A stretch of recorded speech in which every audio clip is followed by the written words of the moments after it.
किसी ने सवाल किया अगर बाइक चलाते हुए सेफ्टी का लिहाज ना रखा जाए, हेलमेट नहीं पहना जाए और हादसे में मौत हो जाए तो क्या ये खुदकुशी होंगी? तो याद रखिए, अगर किसी ने गाड़ी चलाते वक्त ये सारी चीज़ों का एहतियात नहीं की तो तब भी मैं कहूँगा ये खुदकुशी में नहीं आएगा। जो ये खुदकुशी में एक चीज़ खास होती है वो होती है उस शख्स की नीयत होती है अपने आप को मारने की, और यहाँ मारने की नीयत नहीं उसकी अपने आप।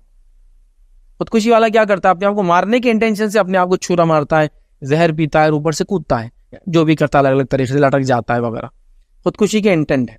लेकिन यहाँ इस शख्स का इंटेंट कहीं खुदकुशी का नहीं, इसका इंटेंशन है सफ़र पे जाना, लोगों से मिलने जाना, टूरिज्म के लिए जाना, घूमने जाना, तफरी के लिए जाना। तो इंटेंशन मौत का नहीं है मरने। हाँ, उससे खता हुई हम बोलेंगे, एहतियात उसने करना चाहिए थी, सेफ्टी का ख्याल रखना चाहिए था, लेकिन उसको खुदकुशी जिसको कहेंगे लोगों को ऐसा ना करे बोल के जोश में दिलाने बोलने में कोई अर्ज नहीं। एक खुदकुशी है लफ्जन, लेकिन शरीयतन खुदकुशी का जो माना होता है उसमें इंटेंशन होता है आदमी का अपने आप को मारने का। तो यहाँ इस आदमी का कोई इंटेंशन नहीं है। जैसा कुछ लोग बोलते हैं जो लोग नशा करते हैं वो खुदकुशी कर रहे हैं। जुमलतन जिसको कहेंगे ज़बान की नोयत से बोलने में हर्ज नहीं है, लेकिन शरीयतन खुदकुशी वो भी नहीं होंगी, क्योंकि वहाँ कोई उसका इंटेंशन नहीं है कि वह तंबाकू खा के खुदकुशी कर रहा नहीं है ना। लेकिन वो काम गलत कर रहा है, वो खुदकुशी की तरफ जा रहा है, ऐसा बोल सकते हैं। वो मौत को दावत दे रहा है, वो सब बोल सकते हैं। खुदकुशी बोलना थोड़ा बड़ा लफ्ज़ हो जाएगा, क्योंकि खुदकुशी करने वाले की हदीस में आता है कि उसको जहन्नुम में हमेशा हमेशा के लिए डाल दिया जाएगा।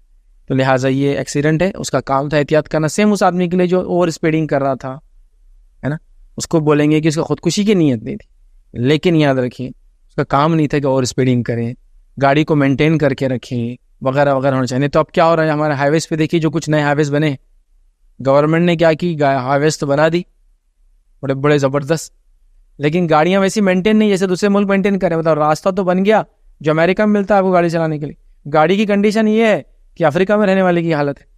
तो अब वो हाईवे पे जाने के बाद क्या हो रहा है, टायर बस्ट, इंजन फेल, गाड़ी पलट जा रही है, क्योंकि वो गाड़ियों में ना ट्रैक्शन कंट्रोल है, न वो गाड़ियों में स्टेबिलिटी प्रोग्राम्स है, न वो गाड़ियाँ उसके लिए बनी जो 120-140 तक चले। गाड़ी चल सकती है 120-140, हमारा रिक्शा भी 80 तक चले जाता भाई, ऑटो रिक्शा, मसला वो नहीं है। लेकिन 3 व्हील व्हीकल 80 किलोमीटर की स्पीड में जाने के बाद ब्रेकिंग का क्या है आपके पास, वही पुराने वायर है उसको, वो भी आगे का ब्रेक तो रहता ही नहीं है गाड़ियों में, पीछे के 2 टायर पे रहता, जब ब्रेक लगता है तो यूं जाती है गाड़ी, है ना। तो ये रिस्क है ना, तो आपने शहराएं बना दी, गाड़ियों को भी अपडेट करना पड़ेगा ना, उतनी सारी चीज़ें करना पड़ेंगी। तो बहरहाल खुदकुशी में हम काउंट नहीं करेंगे, बड़े एहतियात करना चाहिए, इसलिए कि एहतियात ना करने के नतीजे में वो खुद को नुकसान पहुंचाएगा और दूसरे लोगों को जानी और माली नुकसान उससे होता है।